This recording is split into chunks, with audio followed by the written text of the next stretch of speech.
El cielo sobre Seúl tenía un tono grisáceo, como si arrastrara el peso de una guerra que no le pertenecía. Las calles olían a carbón húmedo y a miedo. Las banderas imperiales ondeaban sobre los edificios del gobierno, y los soldados japoneses patrullaban las avenidas principales con el paso firme y la mirada vacía. Entre los callejones estrechos del distrito de Hongno, una joven caminaba bajo la llovizna. Se llamaba An So-yeon, tenía 18 años y llevaba en las manos un cuaderno de tapas negras. Era delgada, con el cabello recogido en un moño bajo y los ojos oscuros que reflejaban una mezcla de orgullo y tristeza. So-yeon trabajaba en una pequeña librería clandestina que su padre había heredado. Allí, entre los estantes de papel amarillento y tinta prohibida, se refugiaban los jóvenes coreanos que todavía soñaban con libertad. Pero aquel día algo cambió. So-yeon alzó la vista al escuchar el galope de un caballo en la calle empedrada. Era extraño ver caballos en medio de la ciudad. Los soldados preferían camiones. Se apartó hacia un costado, sosteniendo su cuaderno contra el pecho. Entonces lo vio. El joven jinete vestía el uniforme imperial, pero no llevaba el rostro endurecido de los demás. Sus ojos eran cálidos, casi tristes. Cuando el caballo se detuvo frente a la tienda, él desmontó con elegancia y se quitó la gorra. «Perdón, ¿este es el camino hacia el río Cheongyecheon?», preguntó en un coreano torpe, con acento japonés. So-yeon dudó. Sabía que hablar con un japonés podía costarle problemas, incluso si solo daba una dirección. «Siga derecho, luego gire al este». Su voz fue seca, pero sus manos temblaban. El joven sonrió, agradecido. «Gracias, señorita». Ella lo observó alejarse, pero antes de perderse entre la niebla, él volvió la mirada. Fue solo un segundo, una chispa breve que encendió algo en el pecho de So-yeon. No lo sabía aún, pero ese instante marcaría su destino. 3 días después, volvió a verlo. La lluvia caía sin pausa sobre los techos de Texas cuando un golpe suave sonó en la puerta trasera de la librería. So-yeon pensó que sería uno de los estudiantes que venían por libros prohibidos, pero al abrir, se encontró con el mismo joven. Llevaba una capa mojada y un paquete envuelto en tela. «Perdón que la moleste otra vez», dijo él, bajando la cabeza. «Me dijeron que aquí podría encontrar poesía coreana». Ella lo miró con frialdad. «No tenemos nada de eso. Está prohibido». El joven asintió con una leve sonrisa. «Lo sé. Por eso vine». So-yeon entrecerró los ojos. «¿Quién es usted?» «Me llamo Renji Takeda», respondió. «Soy traductor en la oficina del gobierno». Ese nombre bastó para que So-yeon sintiera un escalofrío. Los traductores japoneses eran quienes censuraban los libros, los que decidían que debía desaparecer. Entonces no debería estar aquí. «No si solo buscara trabajo», dijo Renji con voz baja. «Pero busco significado. Algo que me recuerde que todavía soy humano». So-yeon sintió una punzada de desconcierto. El hombre frente a ella no hablaba como un soldado. Había algo en su mirada, un cansancio antiguo, una melancolía sincera. «¿Por qué la poesía coreana?», preguntó ella finalmente. Renji se quitó los guantes lentamente. «Porque ustedes escriben con el corazón.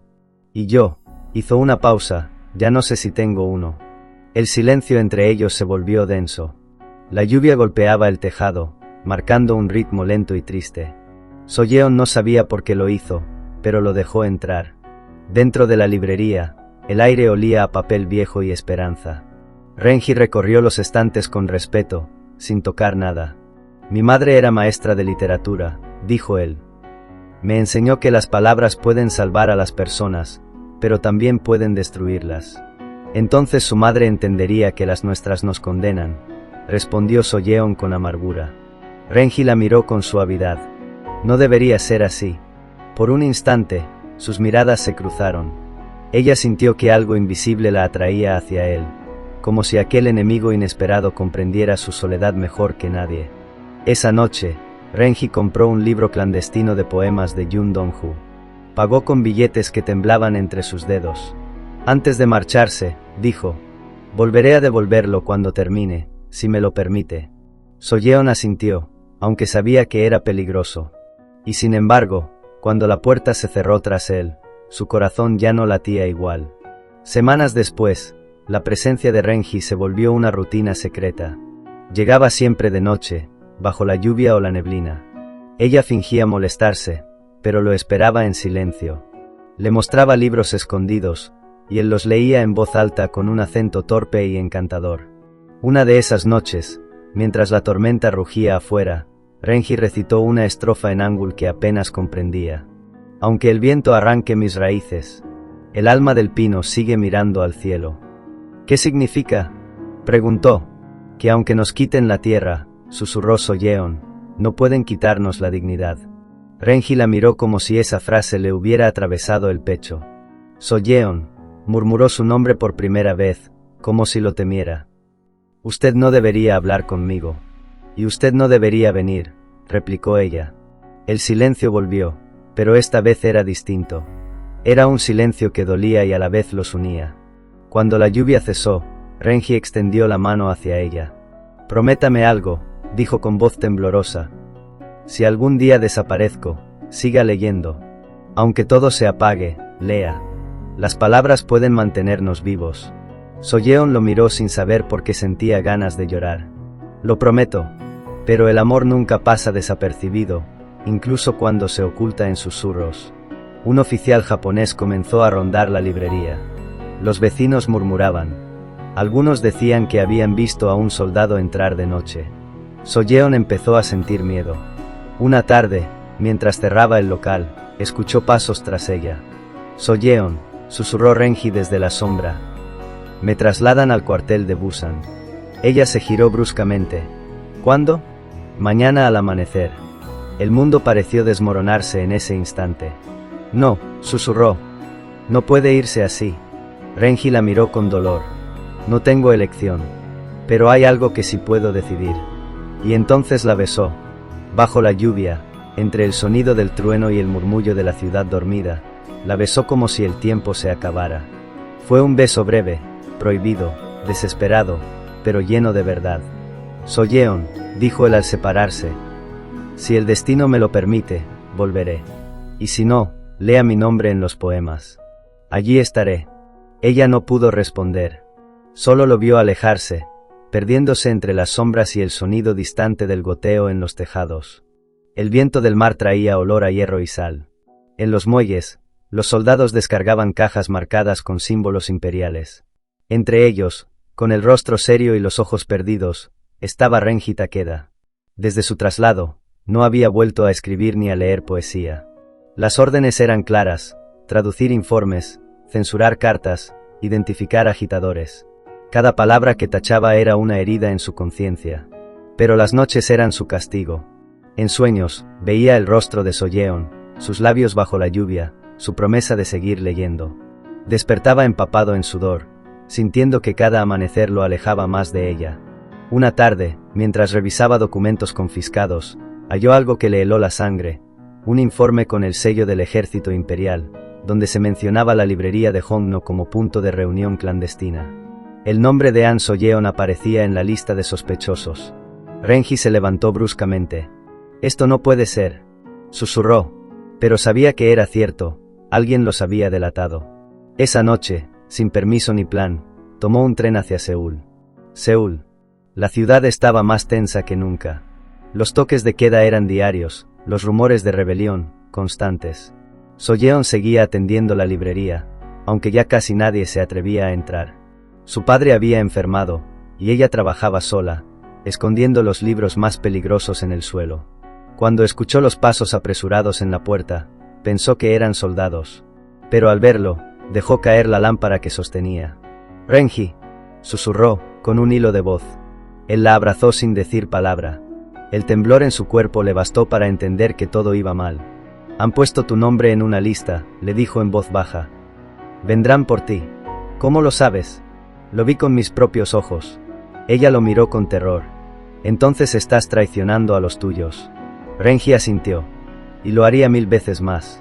Por primera vez, Soyeon lloró frente a él. Lágrimas silenciosas que caían sin permiso, mientras Renji la sostenía. «Nos iremos», dijo él con decisión. «Esta noche. Hay un tren hacia el sur. Puedo conseguir pases». «No podemos, Renji. Si nos atrapan». Si nos quedamos, morimos igual. Medianoche. Soyeon dejó una carta sobre el mostrador, para su padre, explicando nada y todo. Renji la esperaba fuera, con un abrigo que apenas los cubría de la lluvia. Caminaron entre las sombras, cruzando callejones, evitando las luces de los patrulleros. Cuando llegaron a la estación, la niebla cubría los rieles como un manto.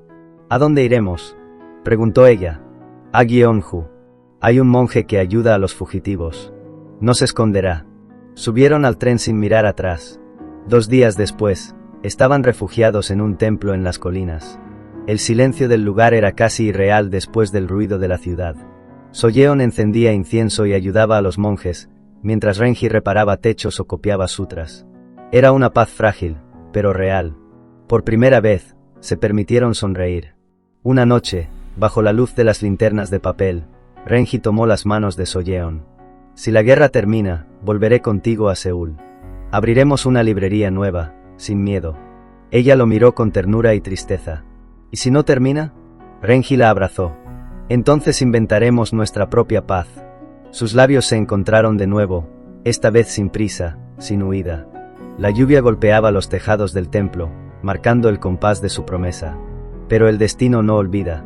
Una semana después, un destacamento japonés llegó al templo buscando desertores.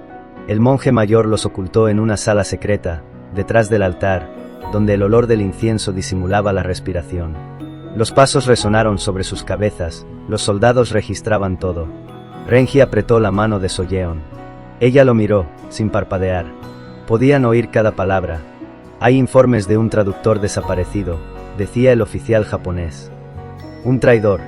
El corazón de Renji golpeaba tan fuerte que pensó que lo oirían. Uno de los soldados se detuvo justo frente al altar. El silencio era insoportable.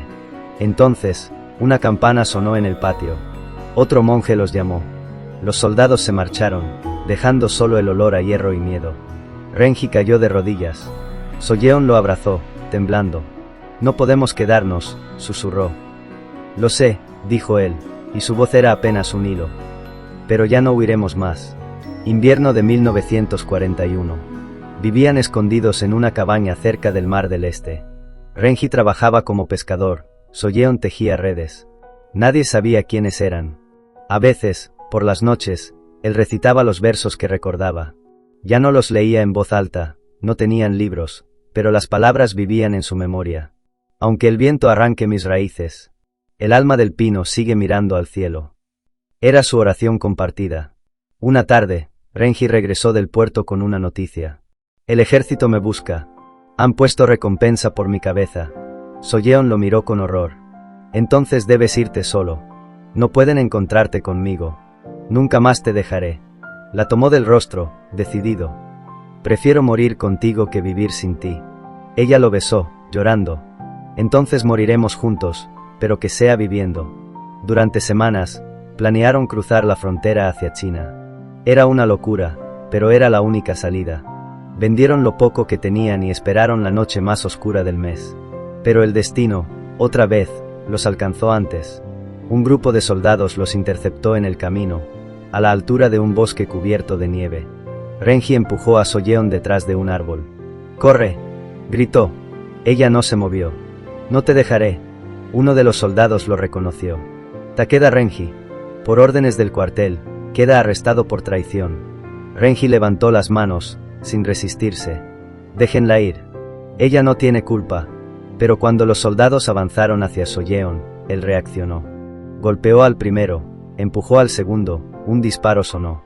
El eco se perdió entre los pinos. Soyeon corrió hacia él, gritando su nombre. Renji cayó de rodillas, la nieve tiñéndose de rojo bajo su cuerpo. No llores, murmuró. Prometiste leer. Y lo haré, sollozó ella. Pero no sin ti. Renji sonrió débilmente. Entonces léeme ahora, léeme el cielo. Ella levantó la vista, la nieve caía lenta, hermosa, como una lluvia blanca. Es hermoso, Renji, es hermoso. Él cerró los ojos, aún con una sonrisa. Pero no murió. El disparo no había alcanzado su corazón, sino su hombro. Los soldados, creyéndolo muerto, se marcharon. Soyeon lo arrastró hasta una cueva cercana, lo curó como pudo, cuidándolo día y noche. Durante semanas, luchó contra la fiebre y la desesperanza. Cuando al fin abrió los ojos, la primera palabra que dijo fue su nombre. Solleon. Ella lo abrazó llorando. Estás vivo. Estamos vivos. La guerra se extendía como una sombra infinita.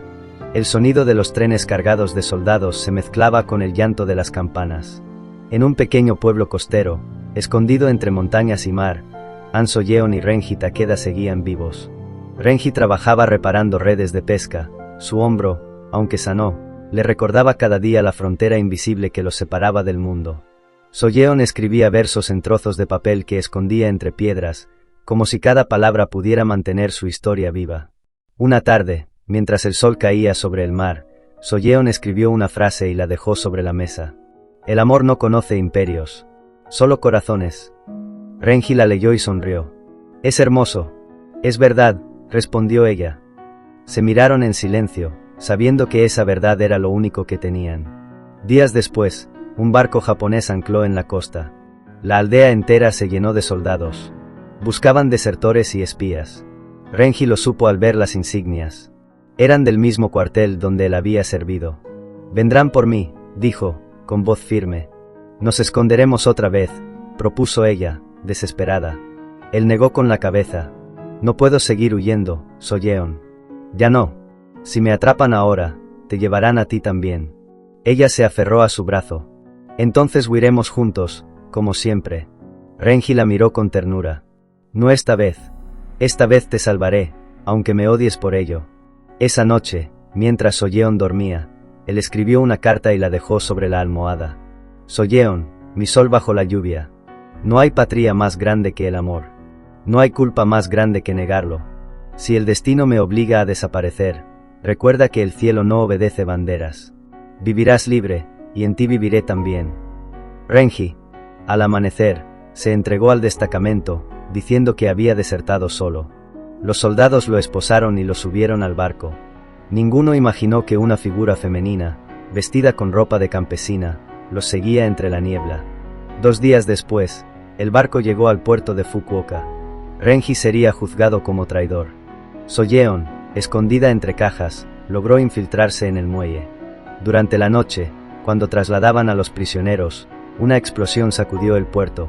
Un depósito de combustible había ardido. En medio del caos, Solleon corrió entre el humo, buscándolo. Renji, gritó. Él la oyó, entre los gritos y las sirenas.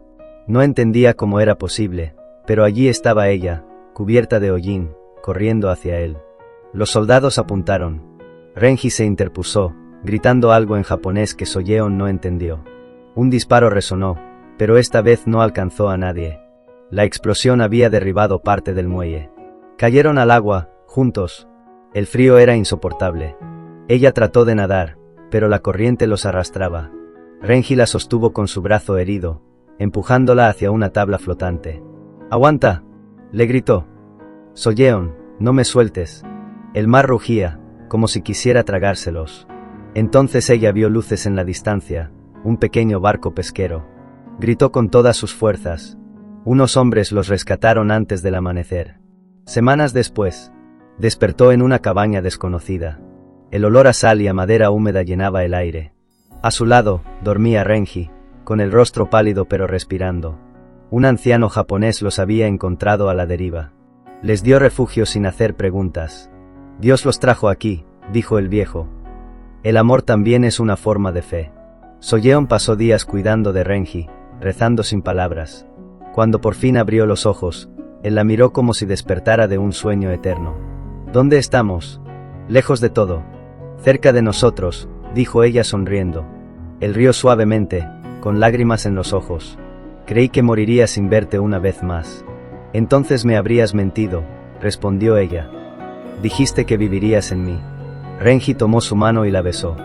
Lo haré, pero prefiero hacerlo despierto. Verano de 1945. La guerra terminó. Los periódicos hablaban de rendición, de ruinas, de un mundo que comenzaba de nuevo.